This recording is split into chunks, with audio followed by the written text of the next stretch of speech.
हाँ। Hello friends, मेरा नाम सत्यम गुप्ता और इस बार मैं आपके लिए जो टॉपिक लेके आया हूँ वो बहुत ही इंटरेस्टिंग है। दोस्तों, इस बार का जो टेक्निकल टॉपिक है वो selection of electrode filler wire in welding SMAW। और दोस्तों, इस बार का जो प्रिंसिपल है, मैं खुद भी गीता से बहुत इंस्पायर हूँ और मैंने ये डिसाइड किया है कि मैं गीता के श्लोक्स को इंटरप्रिटेशन के थ्रू कॉर्पोरेट के पॉइंट ऑफ व्यू से समझाने की कोशिश करूंगा। तो दोस्तों, ये एक छोटा सा इनिशिएशन है और आई होप कि आप इसको समझ पाएंगे। जो गलतियां होंगी उसको क्षमा भी करेंगे क्योंकि ये सेंसिटिव टॉपिक होता है और मैं अपनी पूरी कोशिश करूंगा कि उसका सही इंटरप्रिटेशन आप तक दे पाऊं। तो दोस्तों, आज का जो टॉपिक है भगवत गीता से वो है डिसीजन मेकिंग लेसन को लेकर के। ये चैप्टर 6 भगवत गीता में डिफाइंड है। श्री कृष्णा अर्जुन को समझाते हैं कि आदमी को कोई भी डिसीजन अपनी लाइफ में लेते समय कितना बैलेंस होना चाहिए और डिसीजन लेने के टाइम पे अगर वो बहुत ज्यादा खुश है या बहुत ज्यादा दुख में है तो उसको डिसीजन से बचना चाहिए। और डिसीजन के लिए क्या क्या पॉइंट्स हैं वो भगवत गीता में डिफाइन किए गए हैं। तो दोस्तों, मैं आपको सिर्फ एक चीज ये बताऊंगा कि हर मनुष्य के जीवन में हर क्षण निर्णय का क्षण होता है। पहली चीज आपको ये समझनी होगी, प्रत्येक पद पर दूसरे पद के लिए कोई ना कोई निर्णय करना ही पड़ता है और निर्णय अपना हमेशा प्रभाव छोड़ता है। आज के किए गए निर्णय सुख और दुख बनाते हैं, ना केवल आपके लिए बल्कि आपकी आने वाली पीढ़ियों के लिए। जब भी कोई दुविधा आपको आती है तो हमेशा मन व्याकुल हो जाता है। इसके अलावा अनिश्चितताओं से भर जाता है। जब भी मन व्याकुल होगा तो कहीं ना कहीं अनिश्चितताओं से मन भर जाएगा और ऐसे टाइम पे जो आपका मन है वो एक रणभूमि बन जाता है और जो आपके डिसीजन है या जो आपके निर्णय हैं वो रण बन जाते हैं। ज्यादातर लोग निर्णय लेने में उस दुविधा के टाइम पे निर्णय लेने पे सोचते हैं, बट गीता ये कहती है कि जब भी आपका मन व्याकुल हो, जब भी आपका मन अनिश्चित काल के लिए हो या रणभूमि बना हो, ऐसे टाइम पे डिसीजन लेने से बचना चाहिए। वेट करना चाहिए जब तक कि आपका मन शांत ना हो। जैसे कि कोई भी व्यक्ति दौड़ते हुए खाना नहीं खा सकता, ऐसे ही अगर आपका मन एक युद्ध भूमि बना हुआ है या आप किसी कॉन्फ्लिक्ट को रिजॉल्व नहीं कर पा रहे हैं तो ऐसे टाइम पे आपको डिसीजन लेने से बचना चाहिए। यदि आपका मन शांत है तो आप एक सुखद भविष्य बना सकते हैं, एक अच्छा डिसीजन ले सकते हैं और शांत मन से ही आदमी को कोई भी डिसीजन लेना चाहिए जिससे कि उसका जो भविष्य है वो अच्छा रहेगा और कांटों की तरह वो उसका भविष्य नहीं जाएगा, उसका भविष्य सुखमय होगा। तो दोस्तों, ये जो डिसीजन मेकिंग का पॉइंट है इसके लिए 9 प्रिंसिपल गीता में डिफाइन किए गए हैं।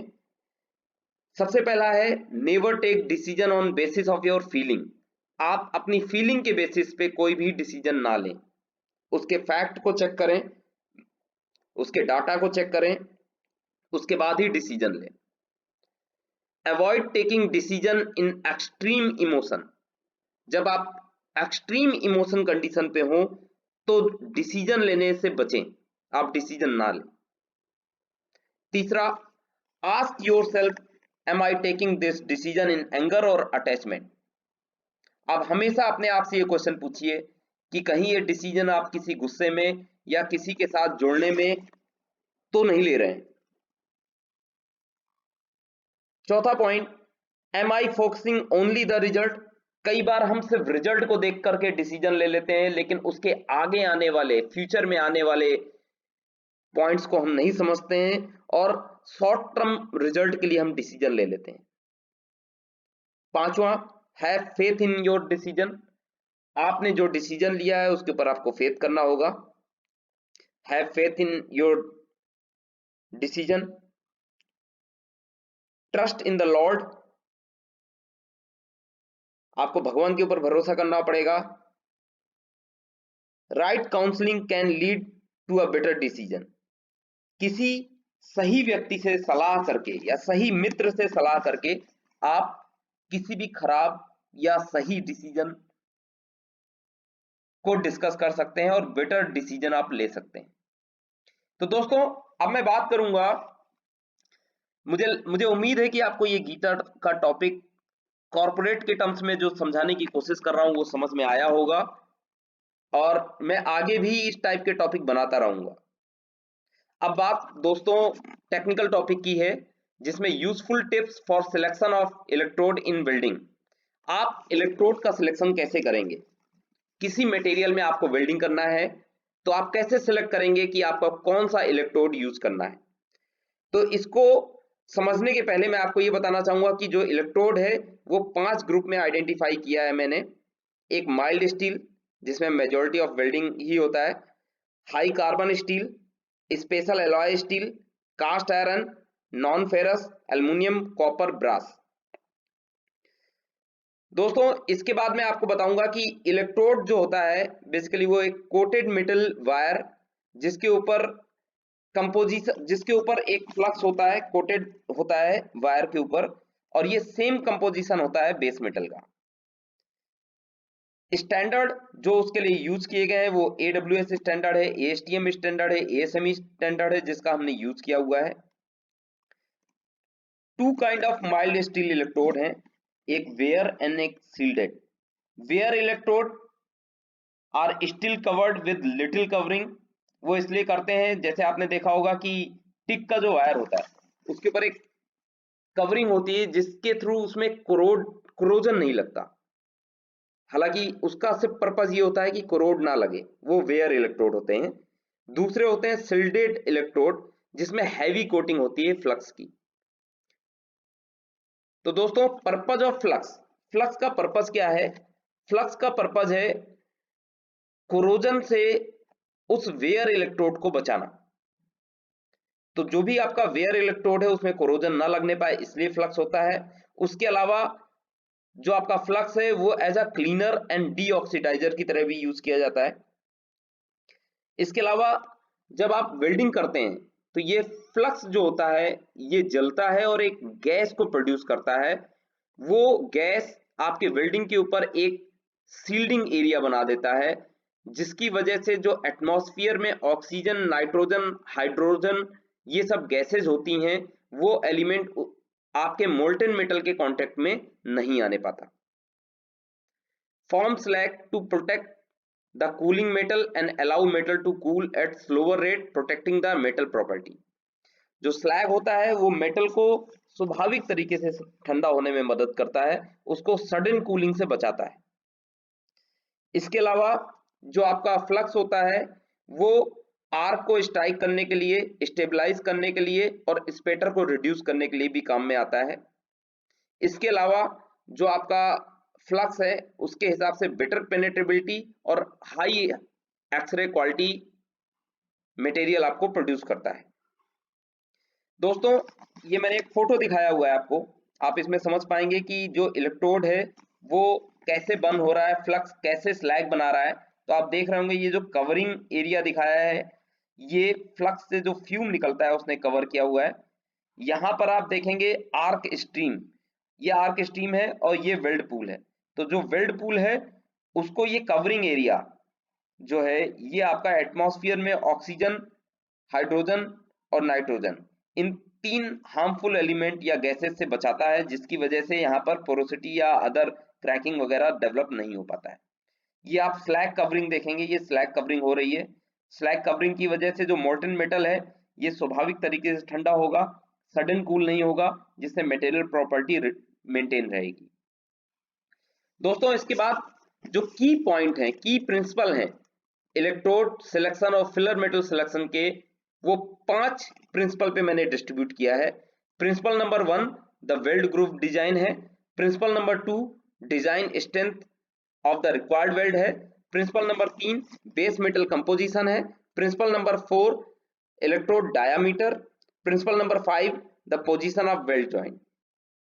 दोस्तों बात करूंगा मैं द वेल्ड ग्रूव डिजाइन की। वेल्डर एंड वेल्डिंग ऑपरेटर जो होते हैं वो हमेशा वेल्डिंग करने के समय ग्रूव को मेंटेन करते हैं।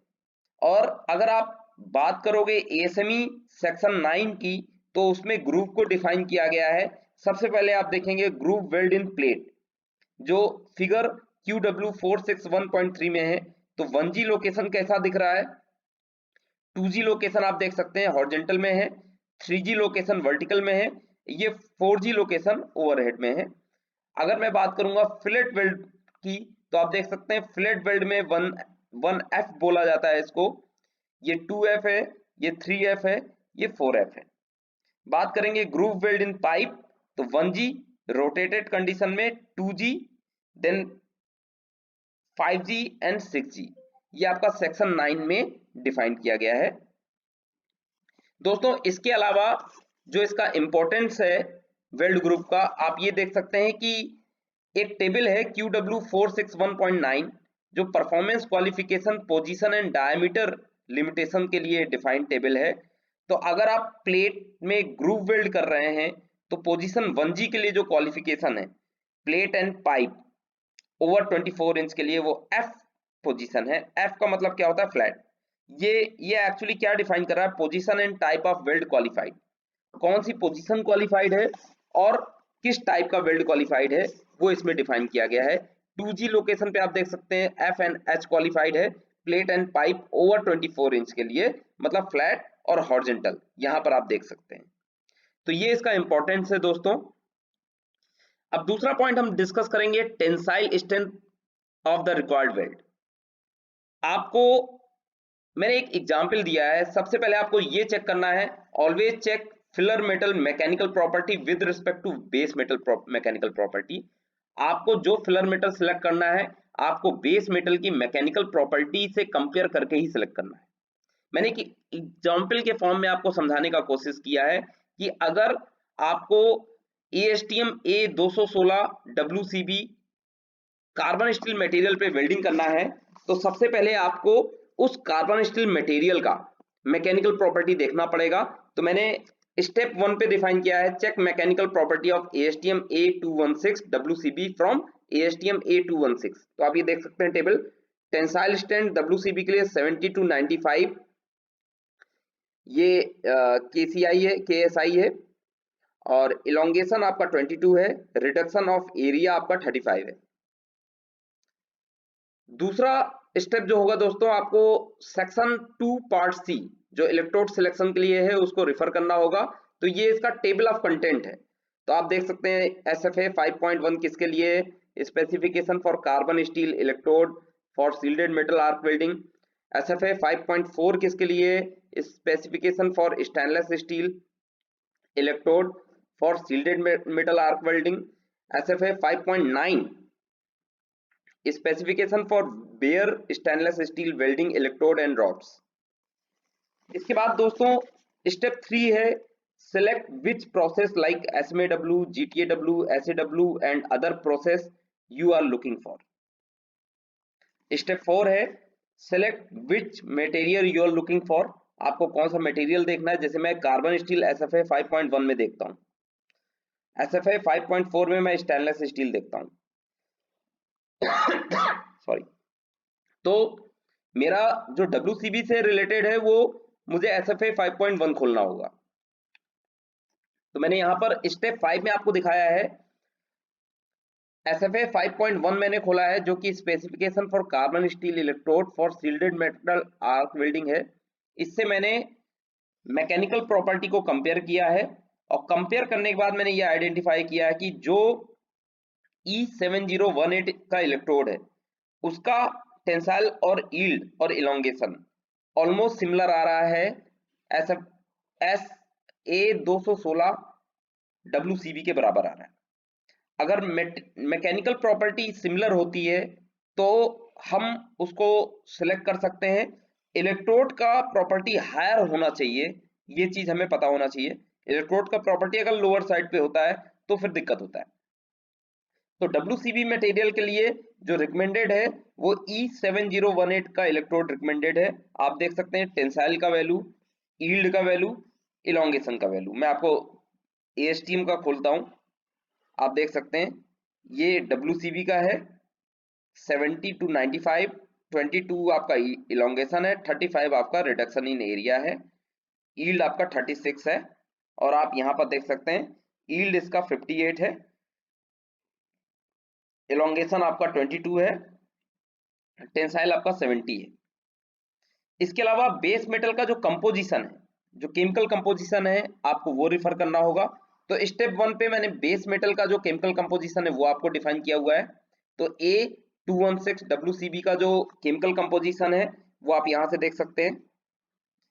स्टेप 2 जो SFA 5.1 जो हमने सिलेक्ट किया है, उसमें E7018 का केमिकल कंपोजिशन आपको ये कंपेयर करना होगा बेस मेटल के कंपोजिशन से, और अगर ये मैच करता है then you can use this electrode. चौथा पॉइंट दोस्तों बहुत इंपॉर्टेंट है कि जो इलेक्ट्रोड का डायामीटर है वो कभी भी थिकनेस बेस मेटल की थिकनेस से ज्यादा नहीं होना चाहिए।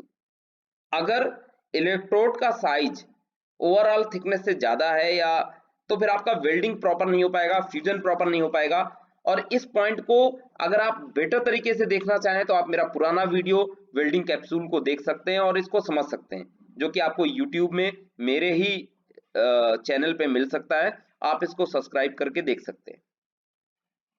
दोस्तों पांचवा है the position of the weld joint. Always check your selected electrode can perform welding on the same position where you want to perform welding।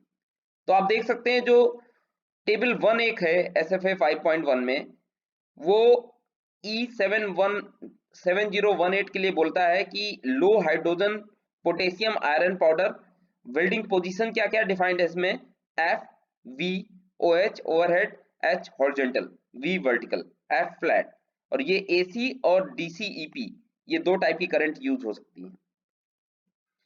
इसके अलावा दोस्तों जो इलेक्ट्रोड को समझने का एक पॉइंट है वो मैं आपको बताना चाहूंगा जो AWS में डिफाइंड है। प्रीफिक्स E का मतलब होता है इलेक्ट्रिक आर्क, जैसे E7018 होता है, E6010 होता है। तो मैंने एक रेफरेंस के लिए आपको समझाया है कि जो फर्स्ट 2 डिजिट होता है E का मतलब होता है इलेक्ट्रिक आर्क, जो फर्स्ट 2 डिजिट है 60 उसका मतलब है 60,000 PSI इसका टेंसाइल स्ट्रेंथ होगा। जो थर्ड डिजिट 1 है उसका मतलब होता है पोजीशन, जैसे 1 2 3, 1 का मतलब होता है एनी पोजीशन, 2 का मतलब होता है हॉरिजॉन्टल एंड फ्लैट पोजीशन, 3 का मतलब होता है फ्लैट पोजीशन। जो चौथी डिजिट है दोस्तों 0, fourth digit represent a manufacturer special characteristic, जो आप यहां देख सकते हैं 0 का मतलब होता है cellulose sodium, deep penetration, flat और कॉन्केव बीट, फास्ट फिल। 1 का मतलब होता है cellulose potassium, AC, DCR current, deep penetration, flat और concave bead, fast fill. You can select any material, any filler wire by using this method। आप इसको करके देख सकते हैं कुछ और एग्जाम्पल लेकर के। अगर आपको कोई भी समस्या होती है आप मुझे कमेंट बॉक्स पे कमेंट कर सकते हैं और डेफिनेटली मैं आपको हेल्प करूंगा। So thank you so much दोस्तों। और अगर आपको मेरा ये वीडियो पसंद आया हो तो इसको लाइक करें, ज्यादा से ज्यादा लोगों तक शेयर करें, पहुंचाएं, जिससे कि मैं अपनी जर्नी को आगे बढ़ा पाऊं। Thank you so much.